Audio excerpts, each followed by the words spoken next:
You are listening to The Investor Way with Sam Ball and Jonathan McEwen. If you enjoy the show, please subscribe and follow us on Twitter at TIWTweets.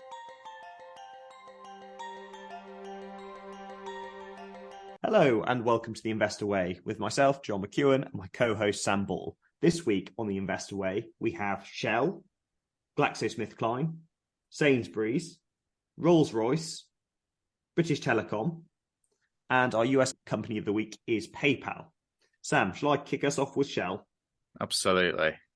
So Shell, Europe's largest oil and gas company, had their Q3 results out last week, with third quarter underlying cash profits falling 7% to $21.5 billion, compared with the previous quarter, as a result of a 17% decline in the integrated gas division as supply constraints and operational issues offset higher prices. Reduced margins in chemicals and refining, alongside a 7% increase in operating expenses, also contributed to the decline. In upstream, however, underlying cash profits rose 12%, with an increasing proportion of higher value deep water barrels selling. Meanwhile, the retail network saw a 4% rise in underlying cash profits, with increased usage of the group's EV charging stations. The renewables and energy solution business performed poorly, and even excluding these, cash profits fell by $530 million, down 48% on the previous quarter due to price volatility and rising operational expenses. Free cash flow fell to $7.5 billion from $12.4 billion in the second quarter, with Shell increasing its holding of European gas inventories. Net debt rose on a quarterly basis with a reduced cash flow and the debt taking on Spring Energy, but it's still down from $57.5 billion a year ago to $48.3 billion. Alongside these results, the group announced a $4 billion buyback and a 15% increase in the fourth quarter dividend. In terms of valuation, Shell has a market cap of £173 billion and trades at just 5 times forward earnings, compared with a 10-year average of 11, and it yields 4%. I thought these results were very good, albeit with the oil price slipping from the highs we saw earlier in the year. I think it's certainly not expensive at the moment, reflecting probably two things: the uncertainty with what will happen with the oil price, in the sense that we're possibly and likely at the top of a cycle, and also given the regulation that we have in the UK and that we got a windfall tax in place at the moment, but it's rumoured to be extended and expanded. That's for at least the next 2 years of the current government. And if there was any change in government, it might be even harsher, or certainly that's what the opposition parties are saying. So I think that, for me, it makes me quite uncomfortable holding Shell. And I actually, after holding for about 6 years, sold it last week on the back of these results, but also with that sort of government intervention on my mind. The other concern that I'd have is the way that Shell, and I suppose BP for that matter, are going about the transition to green energy, how profitable, or as we're seeing, not, that is going to be for them, and that it's perhaps not a pure play oil and gas company as it was maybe 5 years ago. That or a combination of those things were a concern to me. So I've sold out, and for me, and in my sort of investing style, I'll probably just reinvest it into the world index. Sam, what are your thoughts on these Q3 numbers and Shell as a company? I thought the results were actually surprisingly not that great, because anything you see covering it, it's very, very politically charged. So you assume they're doing a lot better than they're doing. People tend to focus on the profits and how they are compared to pre-pandemic levels. And actually, I don't think it's a great quarter. I don't really like the $4 billion buyback. I don't like it, firstly, because I think, again, it's just drawing more political attention, which I think it's best off not doing. Same with the increase in the dividend. And I think with interest rates going up, I know the net debt's like, it's not at an unmanageable level, but I just think, why not use the 4 billion to pay off some of the debt? Because it's less politically charged, and with rising interest rates, it could be quite a smart move anyway. So I think because of how politically charged the industry is right now, it would just make it uninvestable for me. And I wasn't that keen on it before. What would you think about some of the US peers, in the sense that there's potentially less intervention in that market? Would they still be a turn off for you? I don't massively like the industry anyway. And with the US peers, although they are getting less political intervention, it's reflected in the valuation. Yeah. So, would I pay 5 times earnings for Shell if there wasn't the current political environment and the windfall tax and every single person blaming them for all the problems of the world? I don't know if I would, but I'd be much more likely to buy it at 5 times earnings than at like 16, 17 for Exxon.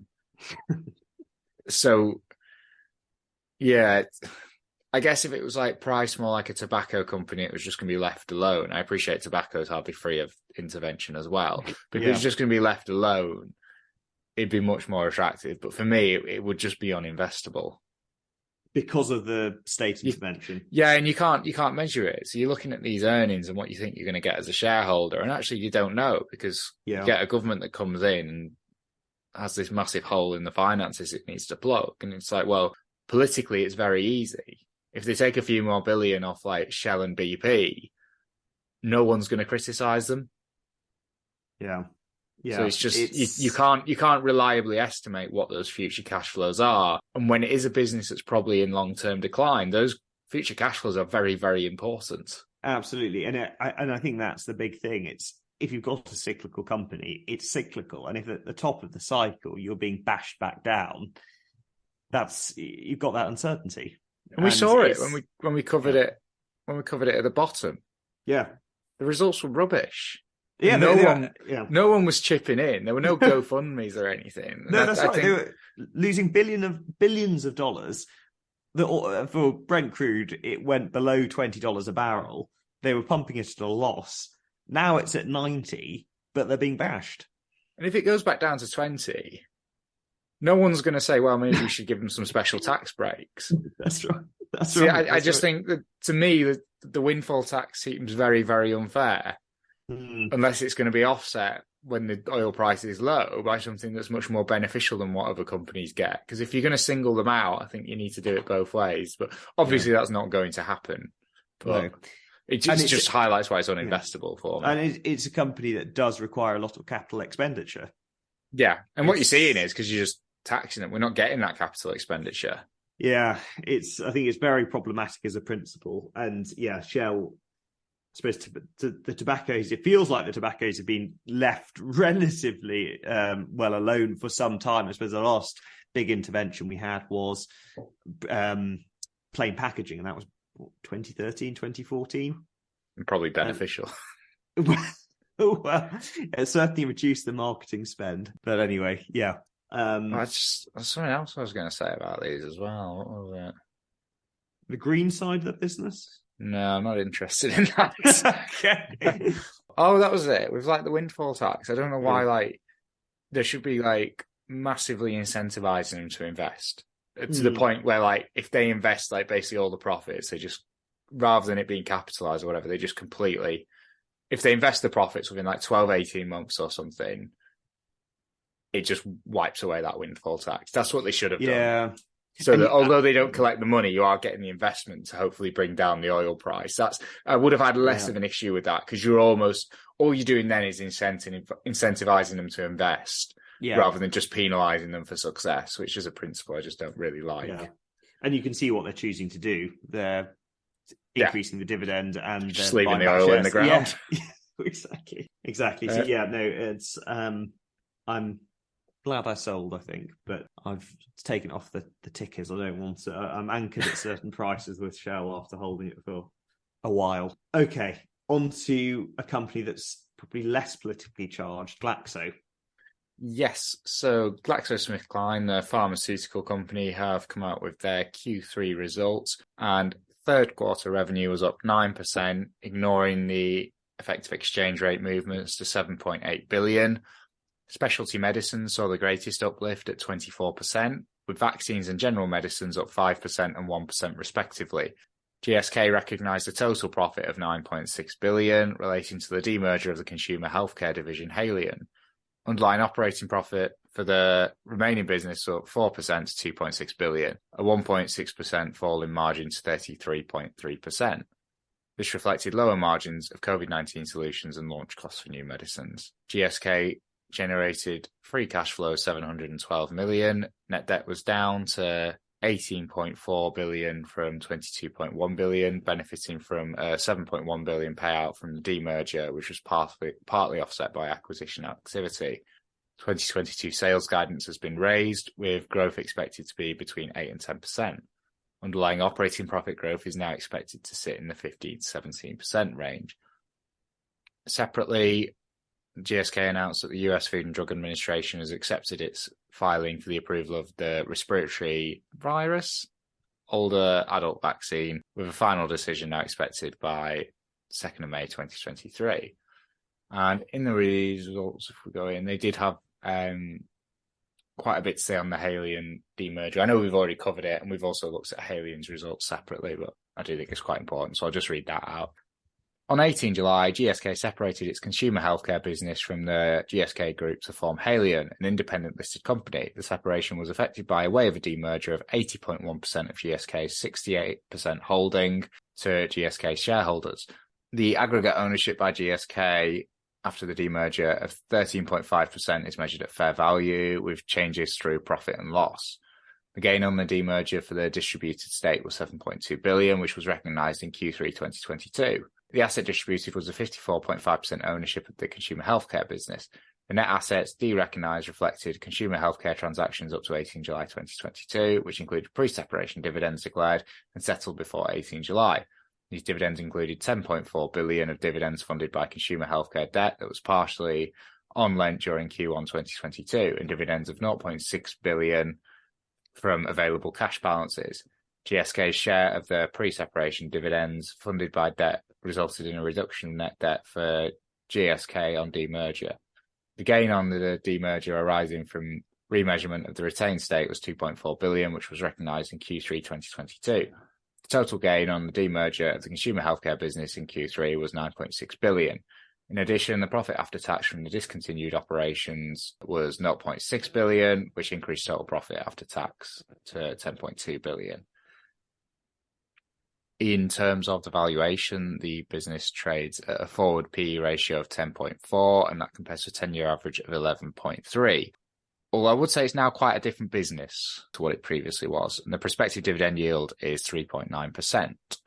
My view is that, as every time, it's just too difficult to analyse. I mean, like in the results at the back, they talk about the pipeline and how each of the things are going for each of the trials and stuff. And I just really struggle to analyse that, because I just think I've just got to completely take them what they say at face value. I don't really have the ability to question it or be objective, because I just don't know enough. So for me, I don't have the understanding to invest in this.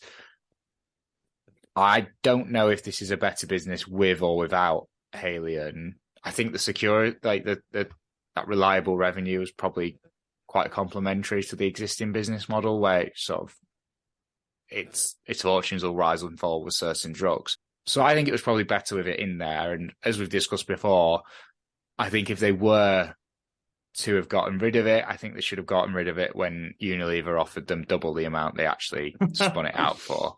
So these results are fine. In fact, I'd actually say these results are pretty good. I just think it's overshadowed by the Haleon spin-off. But yeah, too hard pile as usual. What are your thoughts on these results, John? Yeah, I mean, on the surface, as you say, they seem very good. I think it's difficult because the valuation is, well, a large part of it is down to the pipeline. And if you don't understand or have the specialist knowledge to understand the pipeline, then it's very difficult to value. I suppose with any pharmaceutical company, you've got huge R&D costs. And then if you get a patent on a blockbuster, then it's sort of a license to print money. But yeah, like you say, the analysis to get there is tough, and you probably need a very specialist background to be able to get there. I suppose in principle as well, as you say, it's now a pure play pharma company rather than a pharma company with the consumer health, which gives you that sort of, I suppose it's almost like a bond proxy that having, or when they had Haleon as part of it. It's a bit more like AstraZeneca, and historically, or certainly in the last 10 years, AstraZeneca has done a lot better. So I suppose Glaxo, really, the aim would be to catch up with the competitor, and they're a fair bit smaller. They've been dwarfed by AstraZeneca in recent years. I would agree with you. It's going into the too hard pile. Should we move on to a business that is quite a bit simpler to understand then? Yes, we do like our supermarkets, and it's the UK's second largest supermarket, Sainsburys, with a nearly 15% market share. They had their half-year results out last week, with first half group revenue up 4.4% at £16.4 billion. Excluding fuel, underlying retail sales fell 0.8% on a like-for-like basis to £14.7 billion. Sales improved over the half, with the first quarter facing tough comparators with the lockdown boost. Grocery sales were up 0.2%, whilst both general merchandise and clothing fell 6.1% and 6% respectively. Underlying operating profit came in at £496 million, down 8%, with the group investing in keeping prices as low as possible, with considerably higher than expected cost inflation. The group have delivered £730 million of their ongoing £1.3 billion cost-saving programme. Retail cash flow rose 37% to £759 million, with more normalised cash flow patterns compared with the pandemic disruption last year. Net debt, including lease liabilities, fell £180 million to £6.2 billion. The group continues to expect underlying profit before tax of between £630 and £690 million, with free cash flow of at least £500 million. An interim dividend of 3.9 pence per share was announced, which represents a 22% increase. In terms of valuation, Sainsbury's has a market cap of £5 billion and trades at just under 10 times forward earnings, yielding 6%. I thought these results were reasonable, but they're certainly not as good as Tesco's, which we covered back in October, who managed to grow half-year sales by 3.5%. I do think the group is following the right strategy, though, and they're investing in keeping costs low, or keeping prices low, to avoid losing customers, as they did when the big four hiked prices and then lost out to the discounters after 2008. But obviously, this is an expensive strategy. I think it's reflected in the share price at under 10 times forward earnings, below the 10-year average of about 12 times forward earnings. They are paying a healthy dividend, but as always, you don't know how long that will continue for. It's also worth mentioning that I think we would both agree on the show that Tesco's is the best UK supermarket and the best run. It's got 27% market share, and that's also trading at about 10 times earnings, possibly closer to 11. But it's not a significant premium for what I think is a better business. So I certainly wouldn't consider Sainsbury's uninvestable, but I think if you were looking for a retailer or a supermarket in particular, Tesco's would be a better option. Sam, what are your thoughts on these numbers from Sainsbury's? I think they're poor. I agree with you. I think the strategy is the right one, but I think the execution could be better. I agree Tesco's a better business, but when Tesco's up 3.5%, excluding fuel, and they're down 0.8%, I think they're doing something wrong. I don't know what. I think it's a very difficult problem, especially given that the strategy is the right one. But I just think if Tesco are able to increase revenue whilst pretty much holding prices, I don't see why Sainsbury's shouldn't be able to do it as well. I just think as well, Tesco is just a much better business. I don't like Argos. I don't feel like the Argos acquisition has ever really worked for Sainsbury's. Yeah, if I wanted exposure to the industry, I'd just pay up for Tesco. I wouldn't feel comfortable holding Sainsbury. I just think Tesco is just a much better business. Okay. So not one for the watch list then. No, Morrison's would have been before it got taken over by PE, but the only one I'd consider is Tesco now. Yeah. Well, you can't buy Asda and you can't buy Morrison, so it's if you're looking for a supermarket, it's one of those two on the footsie. Okay. What about Rolls-Royce then? Rolls-Royce. Yeah, it's not great. You sort of know where this is going already. So Rolls-Royce have come out with a trading statement. So it's a trading update to 31 October 2022, and they've highlighted continued recovery with record order intake in power systems, large engine flying hours at 65% of 2019 levels in the 4 months to the end of October, and up 36% year to date. They have 2 5-year contract renewals in defence, securing $1.8 billion of continued aftermarket services. And the guidance is unchanged. So if we break it a bit down, they've said in September, we completed our 2 billion program of disposals with the sale of ITP Aero for 1.6 billion euros and immediately repaid our 2 billion UK export finance backed loan due in 2025. We subsequently have approximately 4 billion of drawn debt outstanding, of which about $500 million matures in 2024, 0.7 in 2025, and 2.8 billion from 26 to 28. We have 2 billion of cash and 5.5 billion in undrawn committed facilities, including a 1 billion 5-year sustainability linked loan. That's odd, that, to link a loan to sustainability. It's not a criticism of Rolls-Royce. I just think if you're a bank, just stay in your lane. But anyway, supported by an 80% guarantee from UK Export Finance entered into in September, we aim to return to an investment-grade credit profile in the medium term, supported by free cash flow generation. Maintaining strong liquidity remains important to us. The recent volatility in interest rates and foreign exchange have not had a material impact on our underlying cash flows or 2022 guidance, which is unchanged. All drawn debt is on fixed interest rate terms and hedged into GBP, executed in 2019 and 2020 during the low interest rate environment. We do not anticipate raising drawn debt for near-term loan financing. Our transactional forex exposure is fully covered by our hedge book in the medium term, and our UK defined benefit pension scheme is well funded, hedged and collateralized, and we do not anticipate making any cash contributions to the scheme in the foreseeable future. Many of our long-term contracts contain inflation-linked pricing clauses based on standard indices for energy, materials, and wages that help us mitigate cost increases. We continue to manage the current energy and raw material inflation risk through supplier agreements and hedging policies. In October, we agreed a 6.5% wage increase and an additional £1,500 payment with UK represented staff, reflecting the substantial cost of living increases our people are experiencing.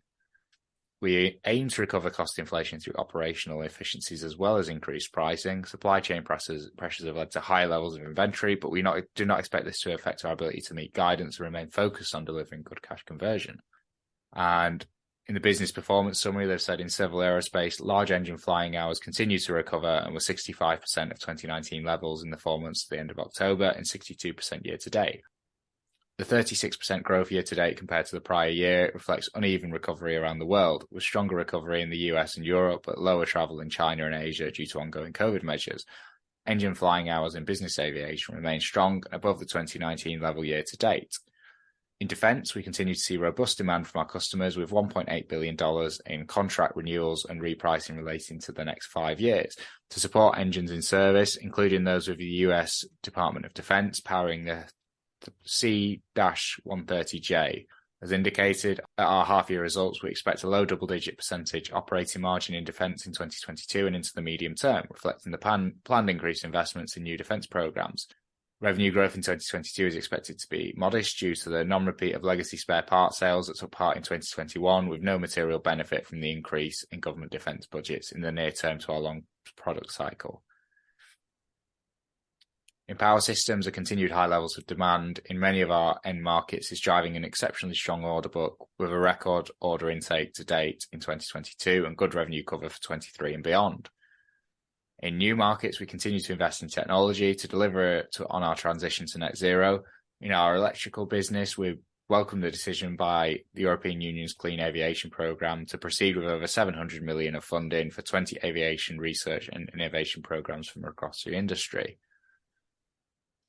In terms of the valuation, the PE is useless because the profits have been decimated. So the PE is actually in the hundreds, and this is not a growth company. So it trades at a forward price to sales ratio of 0.6, and that compares to a 10-year average of 1, and it has a prospective yield of 0.4%.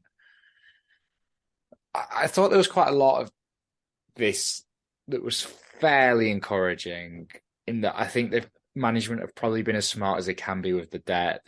They've sold parts of the business to pay it off, and then they've also got it all on fixed term rates. But it doesn't change the fact that I don't think it's a great business. And if you look at the figures for the last 5 years, revenue's nowhere near where it was pre-COVID. It's going to be linked to stuff like the airline industry. Who knows how long that'll take to get back to 100%. And if you look at the last 5 years, the interest expense has been huge. And even in the years where it's had operating profit, most years' interest expense would swallow it. I think that they've probably got some breathing space at the very least. I think they've handled the situation as well as they can, but it's not a business I'd really consider investable. Maybe there's some value there, but it's difficult to judge. It's not something where like I'd look at it and think, well, in 2 or 3 years, I can see it being back to where it is. It's going to have no problem paying me. I think it's going to be a struggle to survive. I wouldn't look at it and say it's going bust, but I think as an investment, you can just do so much better that I don't know why you would want to consider a business like this. John, what are your thoughts on the statement and the valuation? Yeah, I mean, like you say, you can't really read too much into the price to earnings ratio with Rolls-Royce. I don't think it's investable at the moment. And I'd also worry about if the macro situation is changing globally, the impact that that's going to have on the aviation industry. And I appreciate we've got some numbers going forward, but that could certainly change. And it's in quite a precarious position already. So I wouldn't be going near it. Right, shall we move on to another business you might not be going near? Oh, we have covered this one a few times. It's BT Group, the telecoms company. They had their half-year results out last week, with half-year revenue rising 1%, £10.4 billion, reflecting growth in the consumer and Openreach divisions, which was partially offset by declines in corporate clients, reduced equipment sales, and the disposal of BT Sport. Higher energy and inflation costs impacted on the group's cost savings target, which has been increased by £500 million to £3 billion by the end of 2025 to help the group maintain cash flow. Underlying cash profits, EBITDA, grew 3% to £3.9 billion as a result of cost cutting. Normalised free cash flow fell by £300 million to £100 million, with increased capital expenditure. Net debt came in at £19 billion, which is up from £18.2 billion last year.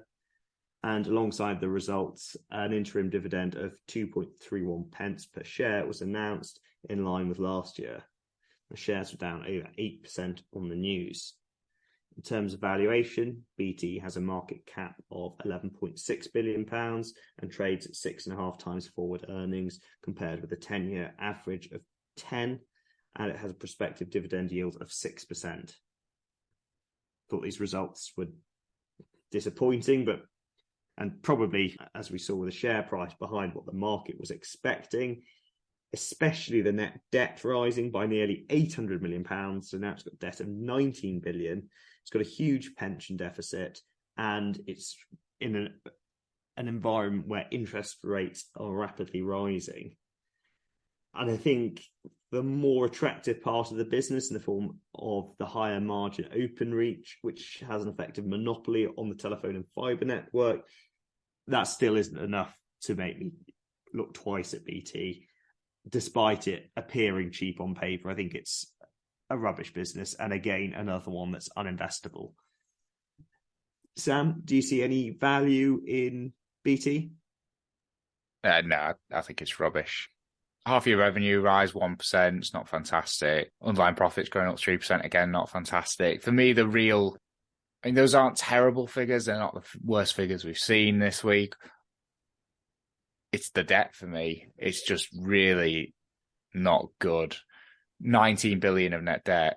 Quite focused on the underlying cash profits, EBITDA, which they're saying are 3.9 billion. I think the underlying cash profits are pretty irrelevant, really, if it's not flowing through at some point into operating profit, because it's just a made-up number year after year.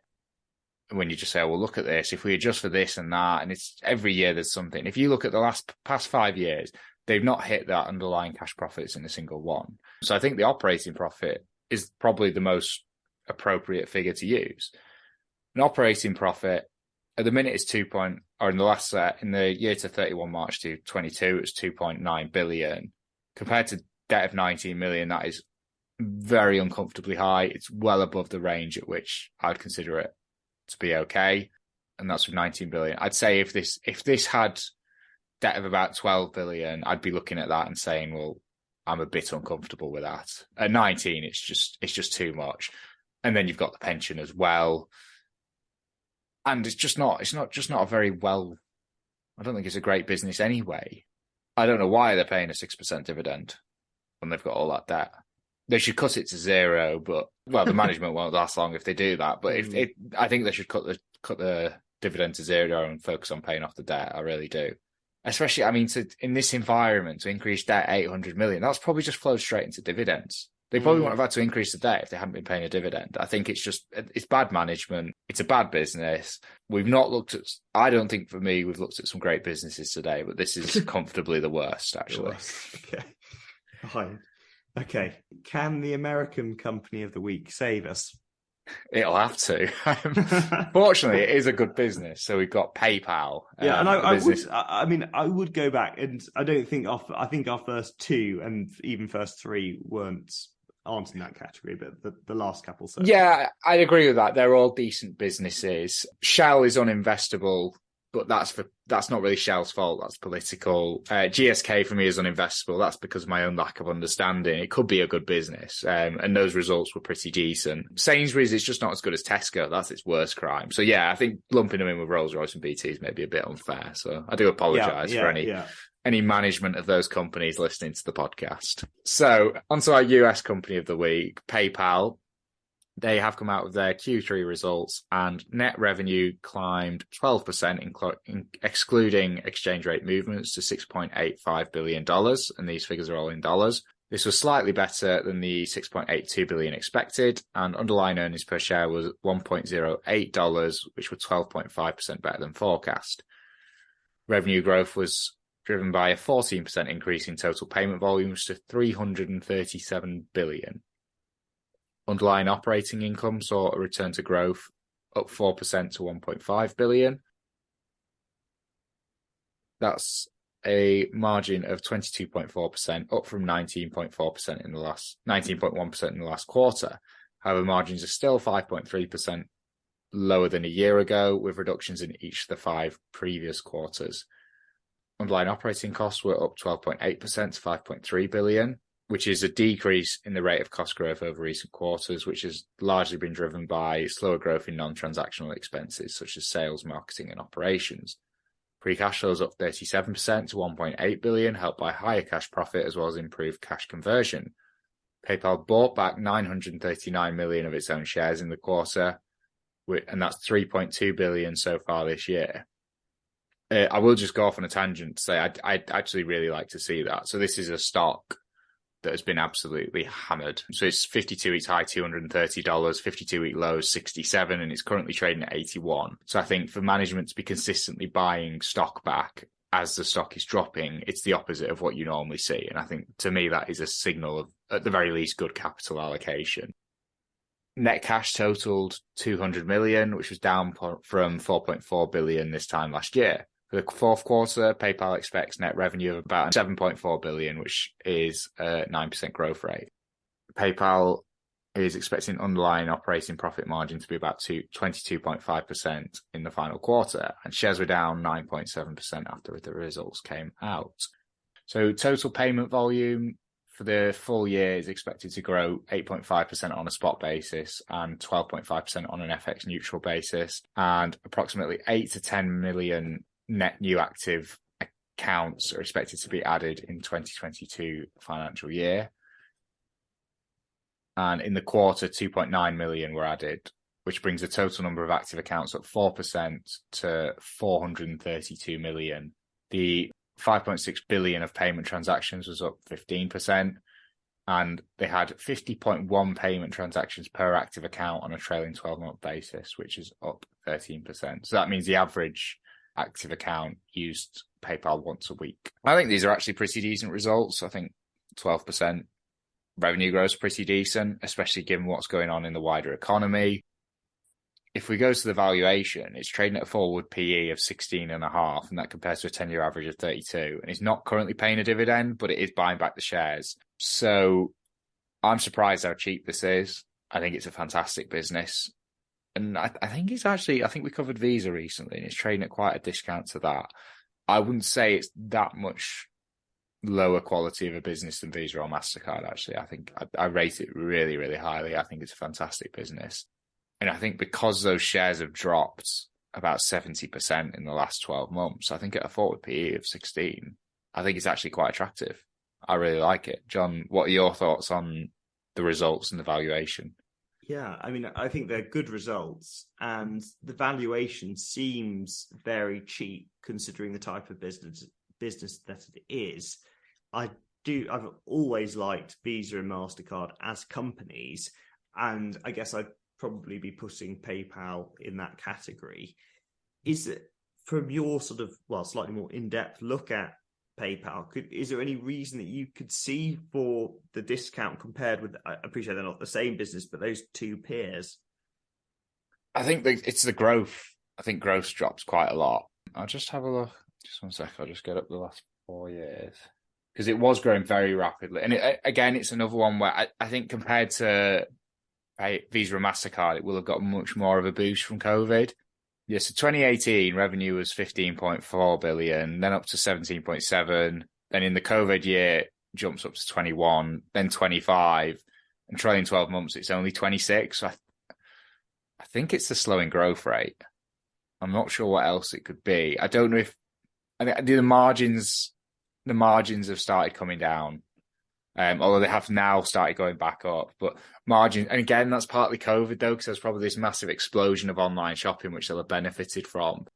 Whereas I think with Visa and MasterCard, I'm just sort of thinking out loud, but although a lot of shopping moved online, a lot of the shopping that moved was being done with Visa and MasterCard anyway. Whereas how many people use PayPal in stores? It is more online. So I think they'll have been much more of a beneficiary from COVID. They've had this massive spike. The margins have gone up. They've probably then started expanding. The expansion hasn't really worked because everything's now gone back to where it was. So I think we're now, like, in terms of like internet shopping growth and stuff, we're basically back on the like trend of where we were pre-COVID. It's just that it's all come in one go and then we've dropped back down. So I think it's just that they were a COVID beneficiary. I mean, it was possibly overvalued, but it's not even that. I don't want to say it's not even that big, but this is an $86 billion company, but that's not huge. And considering it was, 200-300 billion. Yeah, that's right. And if you look at the market cap of MasterCard, that's $310 billion. Yeah, and I would look at PayPal and say, I think they can get to the same market cap as Visa or MasterCard. I don't see why this couldn't be, I mean, it already has been once, but I don't see why it couldn't be like a $300 or $400 billion business. I think it looks very attractive. No, and I like the buybacks as well. I do like that strategy. Yeah, no, not with shel though. And the buyback is actually better for you as a UK investor because you don't have to pay withholding tax on it. Yeah, no, that is true. Okay, so of the companies this week, which one would you go for, Sam? Well, given that PayPal was the only one I liked, it's a bit of a no-brainer for me. But even on a stronger week, I would say that I think PayPal would definitely, like, it's going on the watch list. I may take a serious look at it. I do really like the look of this. I just think it's a fantastic business, and I think the price is very reasonable. What about you? I'm inclined towards PayPal. I'd want to do further research, obviously, before buying the shares. I was a reluctant seller of Shell last week, and unfortunately, the political situation and the regulatory uncertainty with Shell meant that I felt like I had to sell it. So I certainly wouldn't be choosing Shell, although I previously liked it as a company. I'll go for PayPal. It's not much else. No. Yeah, I mean, you just can't pick the business you sold last week. Well, you can't. And like I say, it was a painful sale, Sam. I appreciate that. It's debrief with you afterwards about that. But it had to go, and it had been a roller coaster of a ride from probably getting my first shares at maybe £15, £16, and then topping up when it was falling rapidly in spring of 2020. Went down, I topped up, I think, about £13 or so. And I criticised you for it. You did, and then it made me feel all the worse when we were down at £8 and you were reminding me of that. And then we had a fairly rapid rise back up to, well, what I sold at around £24.50. But I can't deal with a roller coaster anymore, so the index will be my next investment. Fair enough. Right. I think that's everything in that case then. Thank you again for listening, and we'll see you again next week. See you next week. Thank you for listening to The Investor Way. To get in touch, please follow us on Twitter at TIWTweets.